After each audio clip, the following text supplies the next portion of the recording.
If you were to tell me that the thought of starting a YouTube channel has never crossed your mind, I'd say you'd be lying to me. But if you're watching this video, I'm pretty sure it's because you want to start a YouTube channel in 2021. And I am here to give you guys some tips that I wish someone would have shared with me, and tips that I feel like not a lot of YouTubers here share. So I'm here to give you the tea, and I think these will really help you out when starting your YouTube channel in 2021. So let's get right into it.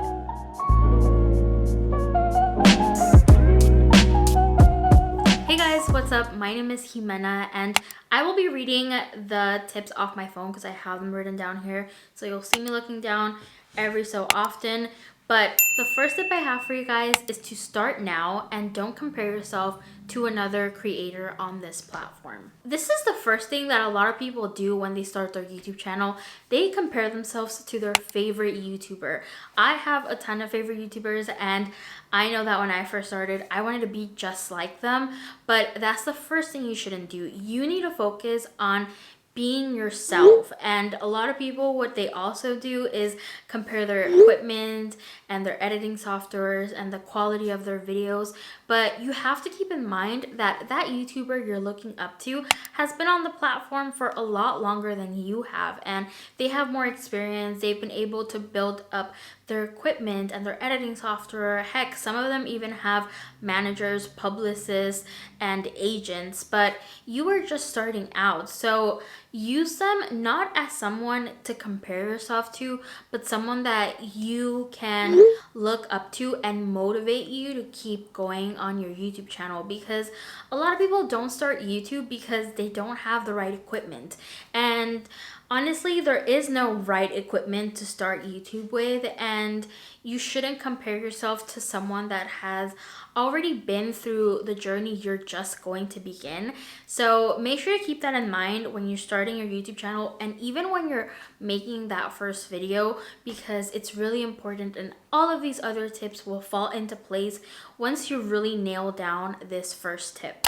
The next tip I have for you guys is to find your niche. And a lot of people get scared when the word niche comes up because they think they're just going to be tied down to filming videos on that specific niche.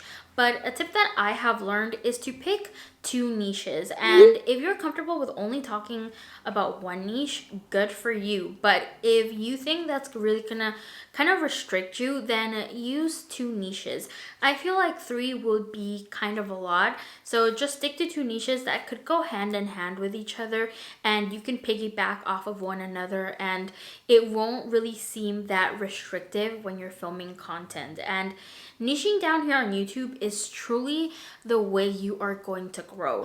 YouTube is all about an algorithm, and the algorithm really wants to know who you're making videos for. And if you're making videos on cooking, on cars, on art, on home renovation, or just lifestyle, YouTube isn't really gonna know where they need to recommend your videos and to who they need to recommend them to.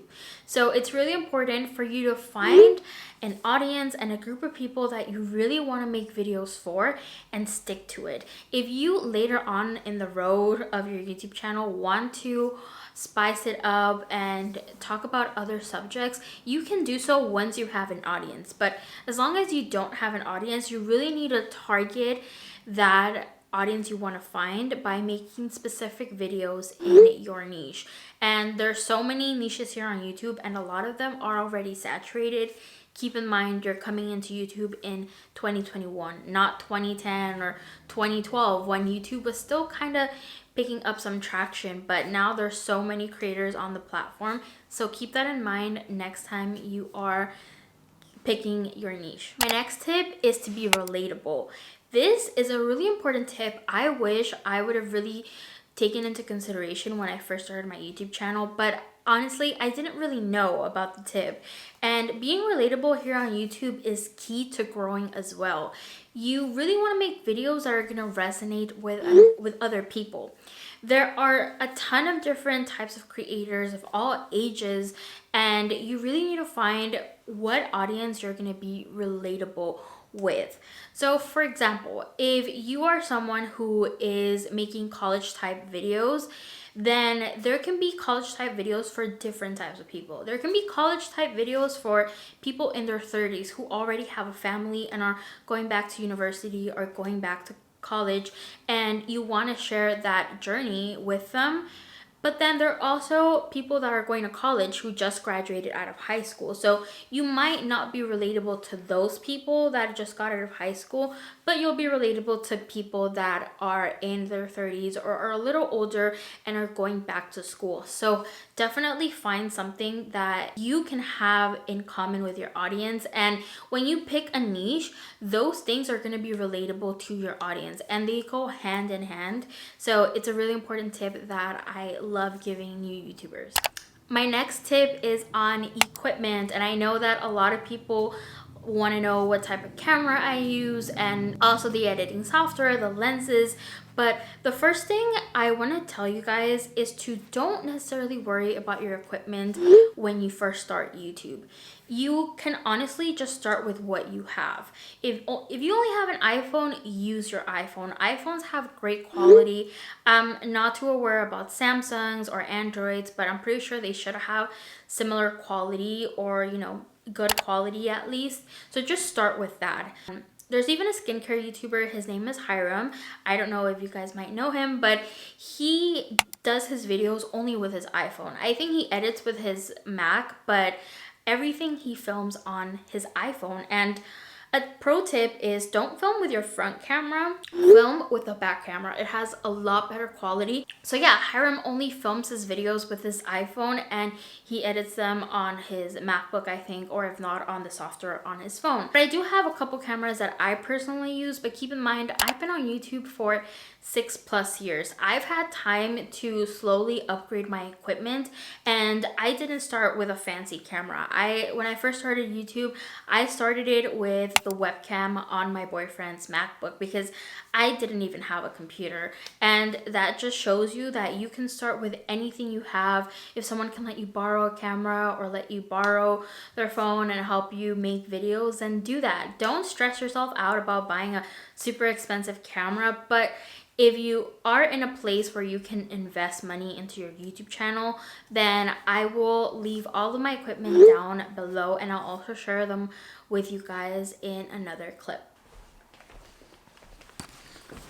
Yes, if you're wondering, this is my YouTube equipment, and it is a lot. And what I want to share with you guys, or what I'm trying to get at, is that a lot of YouTubers, like I said, they're gonna have a ton of equipment. I have been gathering this equipment since I started YouTube. Of course, I'm not using the same camera I was using when I first started, like I said, and I have a ton of cameras, not counting the one you guys are seeing right now. I currently have a lens that is sitting in the lens shop because it broke. So I just want to share all these things with you guys. And this camera was probably $2,000 something.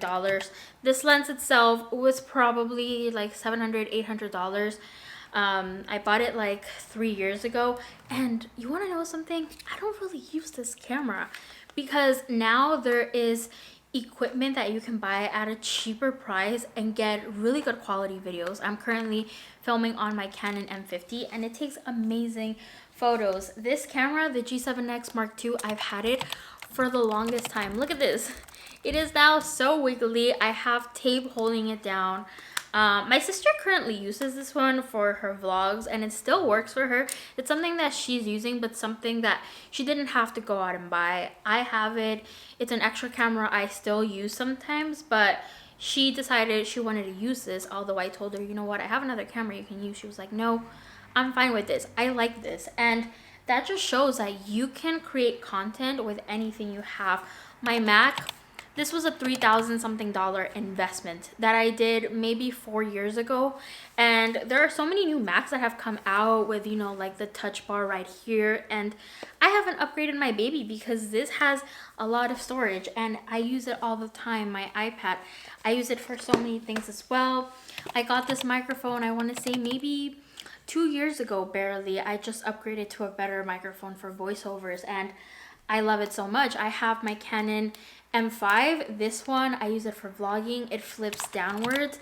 And I have this lens because the other one is at the repair shop currently, so I have to film with this one. And then I just have a microphone that was like $25 from Amazon. I will link all of this down below for you guys, but YouTube is an investment, and if you want to invest on your camera and your gear, go for it. You can definitely do it, but I would say wait until you're really sure that YouTube is truly what you want to do, because all of these things, they're for very different uses, and they're all part of my business. YouTube is what I do. So I just wanted to share that really quick with you guys, and I'll leave all of these links down below in case you want to purchase any of these items. My next tip is to be direct and straight to the point.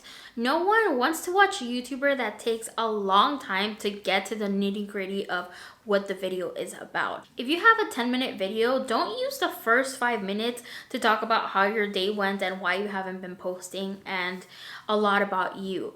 When you first start YouTube, the hard truth is that it can't be all about you. It has to be about your audience. You really have to give them a reason to stay. When you first start YouTube, no one knows you, and that's the hard truth. No one cares if you're going to school or if you are, having problems with your software and that's why you couldn't upload a video or whatnot. They come to watch the video you are giving them, and people have short attention spans nowadays, and I have TikTok, Instagram Reels, and YouTube Shorts to blame, because people just want to ingest very simple and very short type of content, so you only have a couple of seconds to actually hook your viewer into your video. So retention is very important on YouTube, and if you don't have a high retention on your videos, people are just going to drop off and click off your video, and YouTube will not recommend them because they will say, oh, people are not sticking around to watch the whole video, it must not be good, why would I recommend this video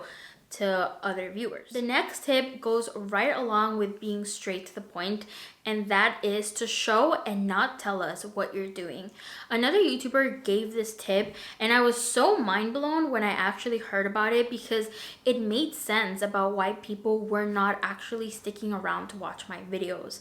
I used to do a lot of vlogs before, and I am moving a little bit away from that because, like I said, I don't have a big audience. People don't know me, and you don't want to be that YouTuber that vlogs and is like, so hey guys, today I went to the supermarket and then I went to the mall, and you're not showing them anything that you did.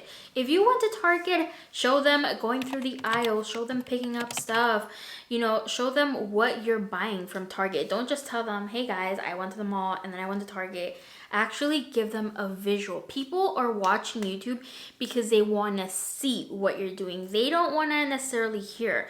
If they wanted that, they could listen to a podcast or just do something else, but they're there on YouTube to consume content that they themselves can visualize through what you're showing them. So show us, don't tell us in your next video. My next tip is to brand yourself.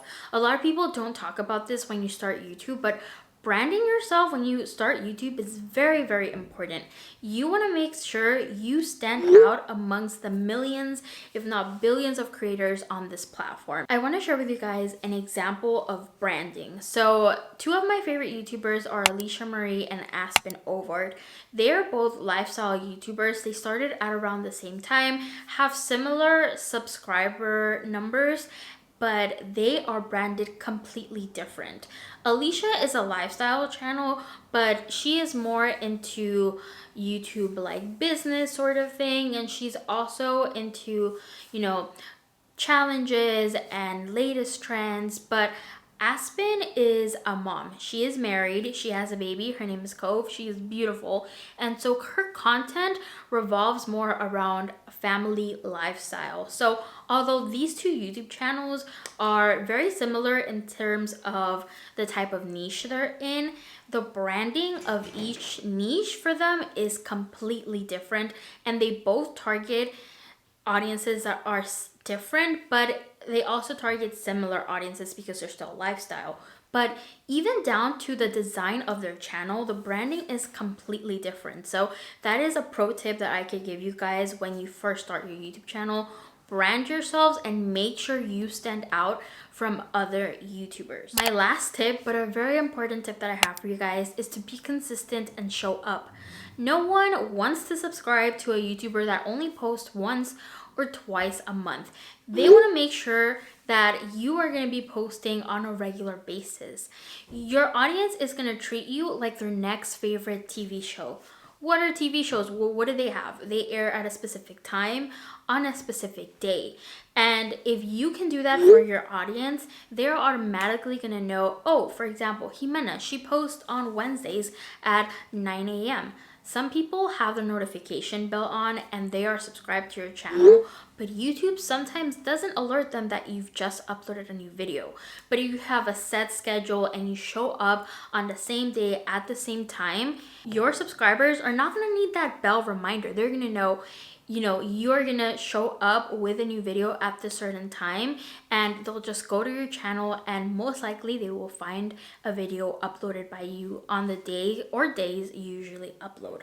Also, the YouTube algorithm loves when you are consistent and you have a set schedule, because they know that these videos are gonna get that you're gonna upload on a certain day and you're gonna attract views to the platform on that specific day. And that is what YouTube wants. They want to keep people watching YouTube, and if you are constantly uploading on the platform and being consistent, that's what they like, and they will keep pushing out your videos.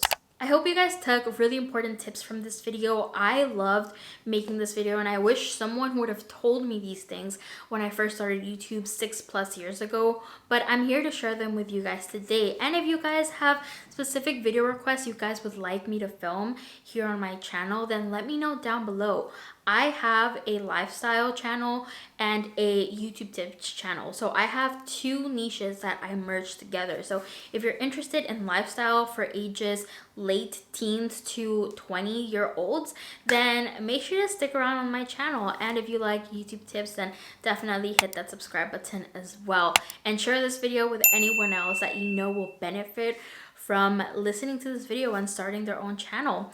Comment your YouTube channel down below if you're starting it or if you're starting in 2021, because I would definitely love to check you out. Don't forget to subscribe and I'll see you in the next one. Bye!